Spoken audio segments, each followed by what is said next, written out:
We continue our story deep in the Segmentum Tempestus.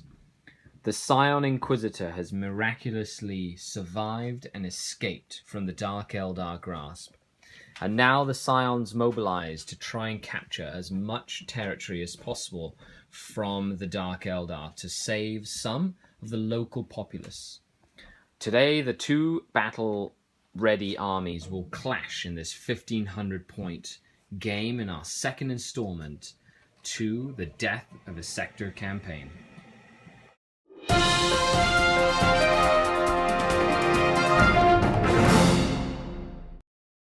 Join the community today by supporting over on Patreon, as well as liking the Facebook page and visiting other social media like Instagram, Twitter. Check the links down below. Hello and welcome to another SkaredCast Battle Report. Today we continue our Death of a Sector campaign, and Jared is in the studio again. Hey there. For a bloody rematch. This time his Scion army is 1,500 points. Holy smokes. That's right, this is the full army, I'm assuming, that you've built. And we are practicing for the Path to Glory tournament. The mission, capturing table quarters throughout the course of the game. So it's a land grab, essentially, with lots of OPSEC on both sides. This is going to be quite an interesting battle. So, for 1,500 points, what did you change from your 1,250 point list? So what I changed is I dropped one of the commissars. Added one more Scion command squad with 4 flamers. I added one more Scion squad with 2 melty guns. And a 4th Taurox Prime. And another Taurox. So more shooting, pretty much the exact same. You still have the starter box set, which is this one here.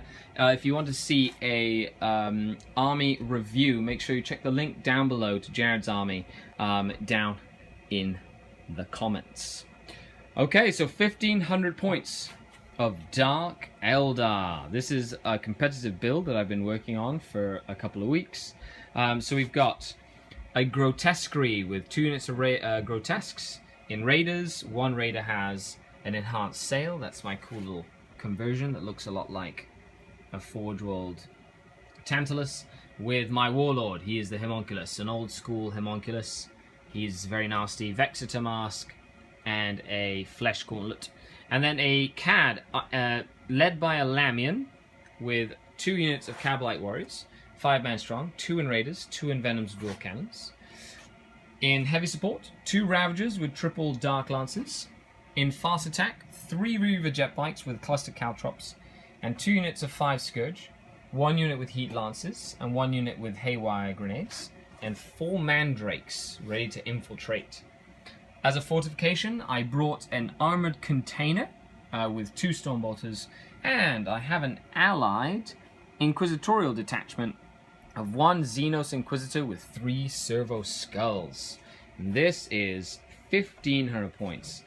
The mission we're playing is on this table. It's set up as per the ITC, so there's 2 larger blocks in the middle, 2 area terrain sections, and then like stuff that blocks line of sight in the corners and also provides some cover. And it's Vanguard Strike. Okay, we're moving on to deployment. But make sure you stay tuned and check the links down below for more information. Let's have some fun in this competitive 40k game. Deployment. We had the Dark Eldar take first turn in deployment. So I've deployed an entire unit of Cabalite Warriors over here. I've deployed the Ammo Cache, the Lamian, a Grotesque Raider, a Ravager, Cabalite Warriors back here, a Ravager, Grotesque with the Warlord, unit of Warriors and a Raider, empty Raider, unit of Warriors back here, because capturing objectives as OBSEC units helps. They count as 2 units. In order to capture a table quarter, you have to have more units than your opponent in that table quarter. And then, of course, we've got non-OBSEC, OBSEC, OBSEC, OBSEC, and everything else is in reserve. But the Warlord trait for the Inquisitor, who's the Warlord, Hadrian Blackwater, he rolls 2 dice for his reserve rolls and gets to pick whichever one he wants.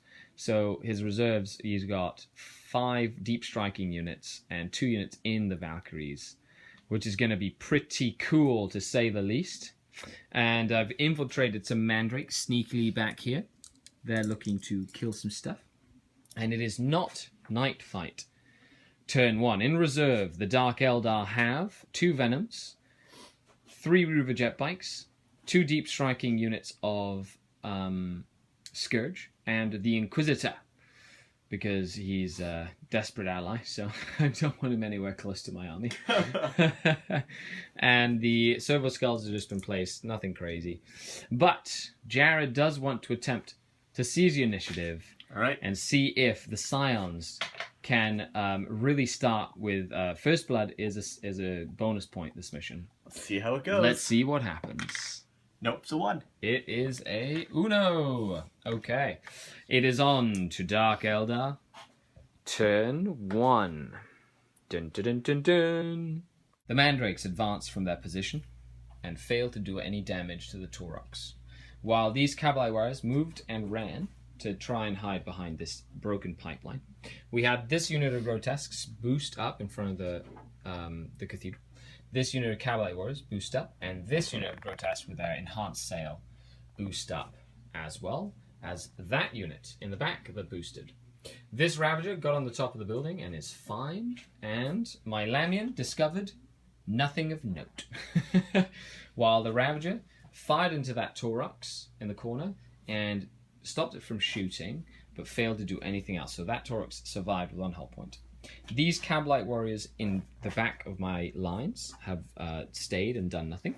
And then over here, we have this Ravager that fired into the far Taurox, put 1 hull point on it, and stopped it from shooting as well. This unit, on the meantime, has moved and ran, and they are taking up position around these crates.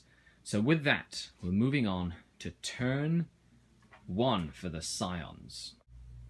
Scion turn 1 and Dark Eldar turn 2. The Scions advanced all 4 Tauroxes, tried to shoot. They did 2 hull points on this Raider and it did not die, but the guys inside could only snap shoot. And they forced this Raider into jinking, but it passed all its jink saves. And then in return, in my turn, I was able to finally kill that Taurox, killed that Taurox in combat. I jumped in with the Grotesques and didn't do anything against that one.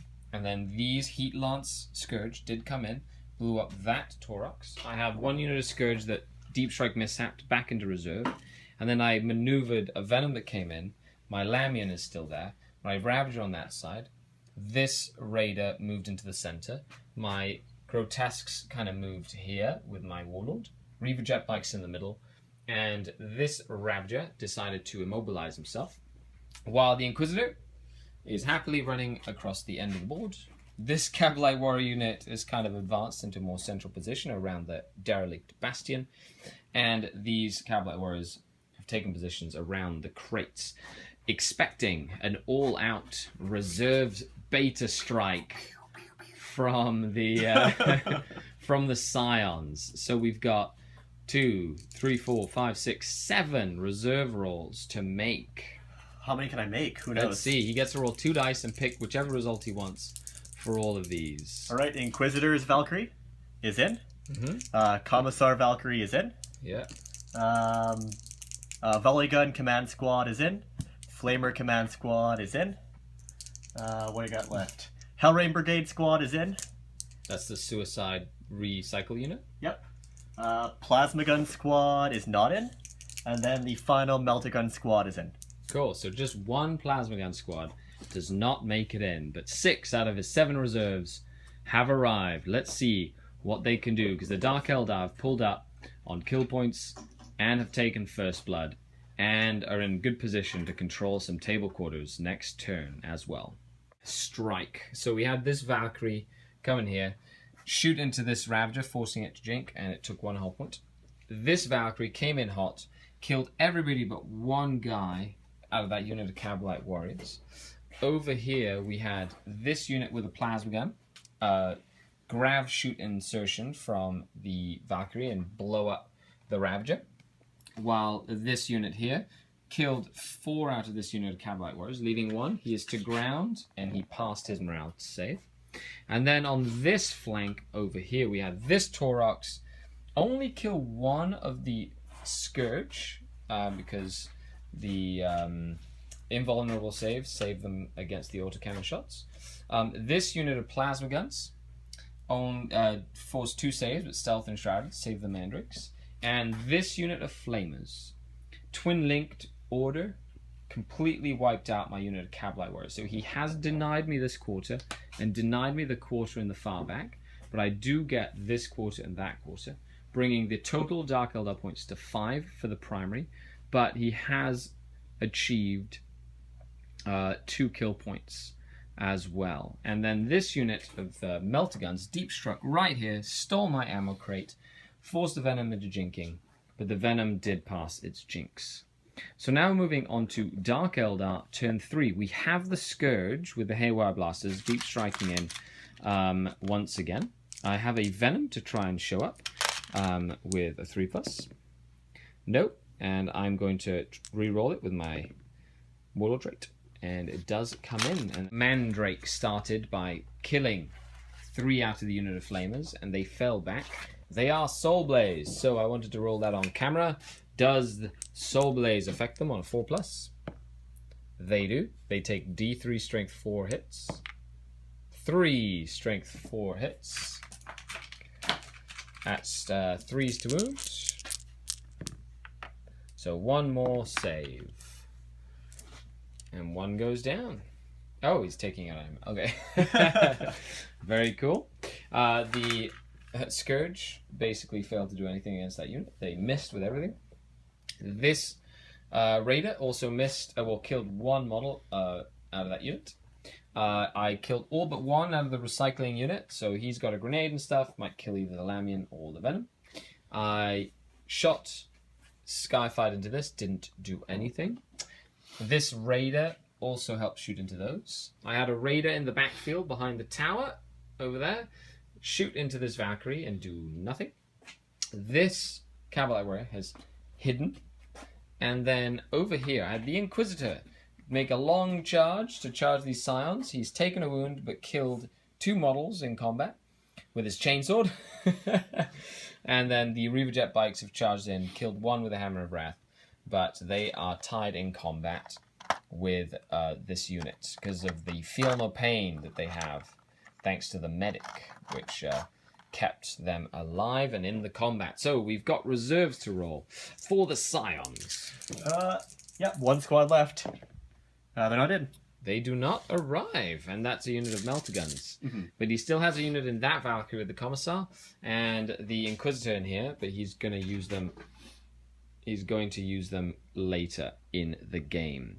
So moving on to turn 3 for the Scions. Let's see what they can do as the game continues. Dark Eldar once again control 4 objective quarters. No, that's a lie. They control 3 objective quarters because the Mandrakes... Oh no, 4, because my Raider is in it over there. So I get... Basically, the Scions have given up on trying to get primary. They're going for as many kill points as possible. So the Scions got 3 more kill points this turn, which puts them in the running for kill points. He's trying to mitigate, in a tournament, the kill point differential. And this Valkyrie and these guys killed both the Scourge and then made the Mandrakes 1 model. And he killed the Lamian over here with his recyclable unit. The Inquisitor finally died in combat to some just choppy death. And the Reaver Jet Bikes ran down the command squad with an initiative test. So my Venom arrives on turn 4, and now we're moving on to the rest of the turn.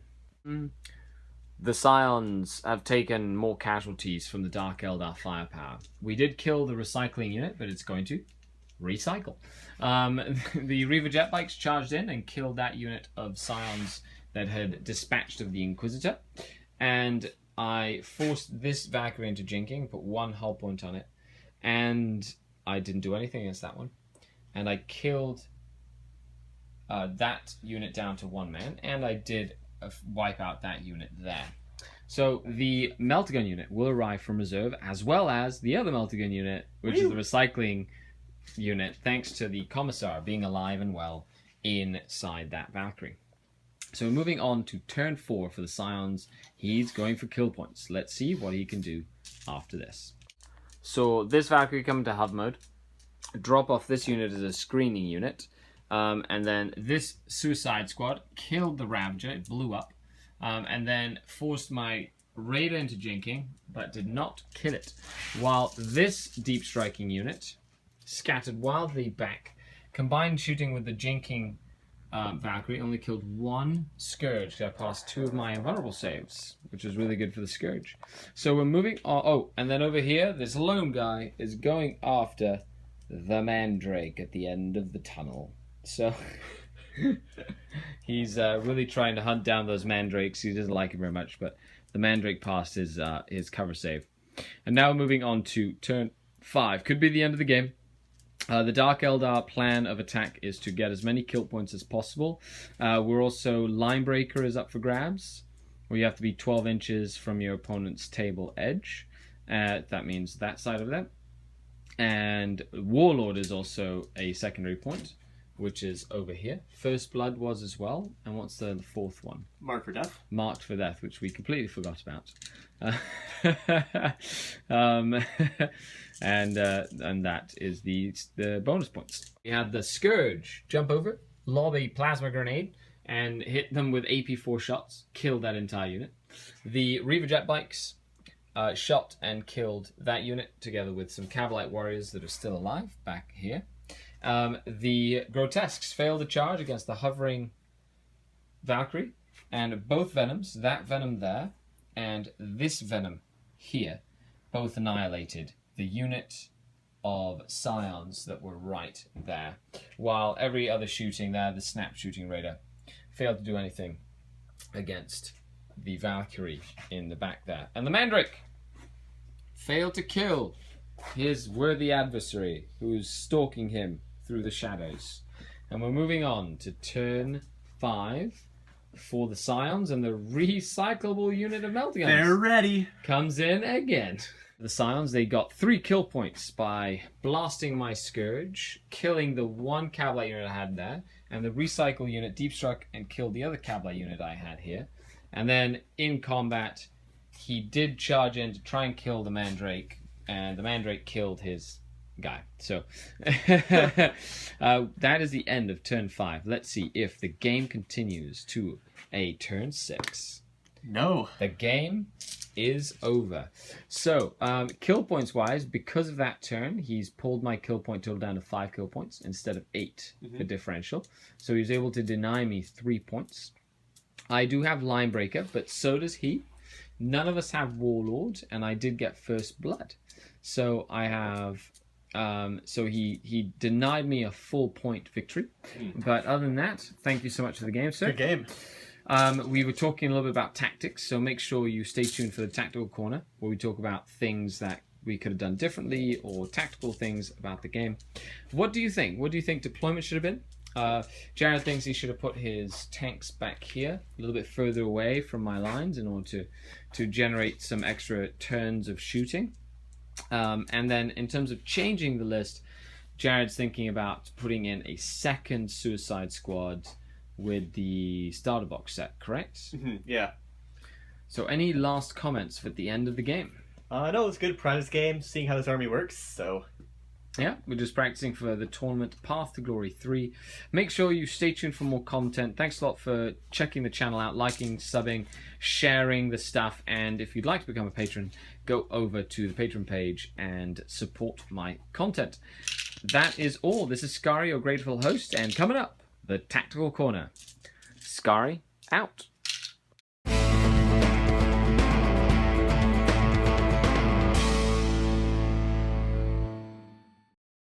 Hello and welcome to another Tactical Corner. Today we look at 1500 points of Dark Eldar versus 1500 points of Tempestus Scions. We're practicing for the Path to Glory 3 tournament, and Jared brought down his army once again. So the mission is a sort of land grab where we're trying to control objective quarters at the same time trying to get kill points and some additional tertiary objectives.